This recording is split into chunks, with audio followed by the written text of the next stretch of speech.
و سپس مؤلف میگوید که فاذا قیل لک بما عرفت ربک. سوال بعدی می شود در اینجا، پس هنگامی که از تو پرسیده شود، یک کسی تو را پرسید، دلخواه انسان، دو دلخواه شخصی، وقتی که از تو پرسیده شود رب خود را از کجا شناختی، چگونه رب خود را شناسایی کردی، پس جواب مؤمن در اینجا باید چی باشد؟ یعنی دلیلی که انسان را میرساند به معرفت پروردگار عز و جل چیست؟ فقل بآیاته و مخلوقات، پس بگو با آیاتهایش و مخلوقاتش. بآیاته و مخلوقاتی، با آیاتهایش، یعنی با نشانه های او سبحانه و تعالی. به سببی است که با سبب آن نشانه هایی که در این عالم هستی آفریده است، یعنی شناخت به سبب آیه ها حاصل می شوند. آیت جمع آیت است. آیت نشانه، علامت، دلالت و برهان و حجت است. و آیات ها دو قسم هستند: آیات های شرعی، قرآن و سنت و وحی الهی، و آیه های کونی، عالم آفرینش، آسمان، زمین، آفتاب، ماهتاب، همه این هستی شب و روز، این آیه های الله هستند که دو قسمت. و مخلوقاتش، با مخلوقاتش همچنین همه چیز بعد نیستی مطلق به وجود آمد، الله اینا را آفرید. پس همچنین شریعت، نصوص قرآن همچنین ما را با راهنمایی میکند با طبیعت، که ما این طبیعتی که الله آفریده است به این طبیعت بنگریم و رب را بشناسیم و حق عبادت را از برای او صرف نماییم. و من آیاته لیل و نهار و شمس و القمر، قول الله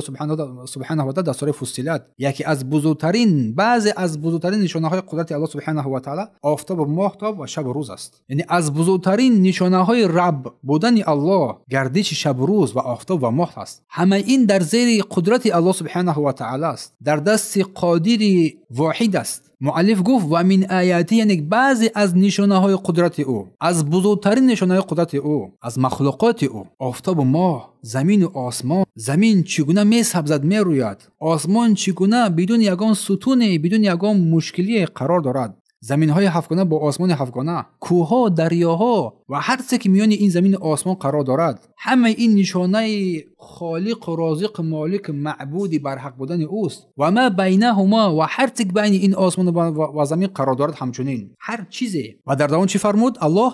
و من آیاته لیل و نهار و شمس و القمر لا تسجدوا للشمس ولا للقمر. پس مادام که شما آیه ها و نشانه ها و علامت های الهی بر حق را شناختید، لا تسجد للشمس ولا للقمر، این هنگام شما از برای شمس و آفتاب و ماه شما سجده نکنید ای بندگان. برای چی برای اینا عبادت نکنید؟ چرا اینا رو عبادت نکنید؟ زیرا آنها خود آفریننده هستند، زیرا خود مخلوق هستند. و در دوام فرمود واسجدوا لله الذی خلقهن ان کنتم ایاه تعبدون. پس عبادت نمایید آن پروردگاری را که اینها را آفرید، اگر شما واقعا الله را عبادت میخواهید بکنید. پس عبادت تنها باید برای الله قرار بگیرد، نه به مخلوقاتش.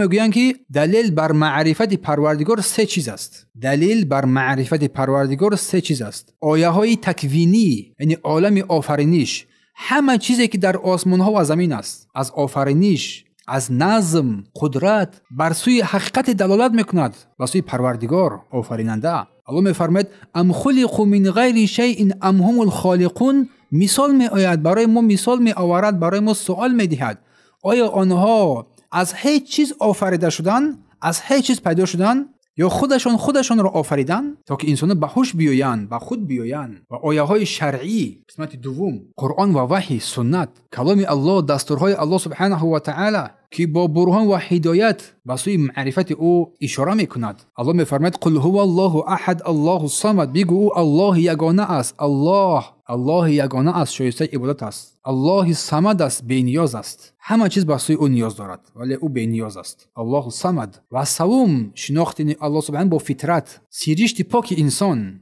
فطرت سلیم انسان. هر انسان با فطرت خود معرفت الله سبحانه و تعالی را دارد، میشناسد. فطرت الله التي فطر الناس علیها، در سوره روم الله میفرماید این از فطرت الله که آدمها را با آن آفریده است که الله را بشناسند.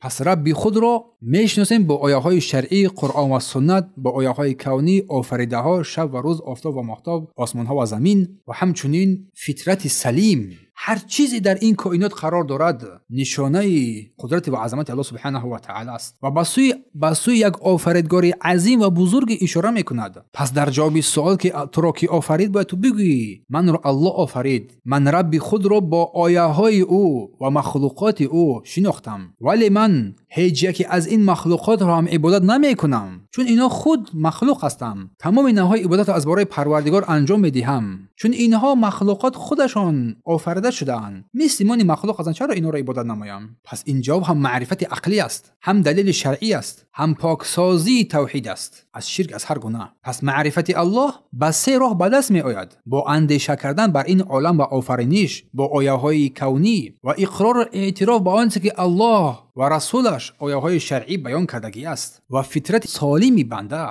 گواهی بر آن می دهد.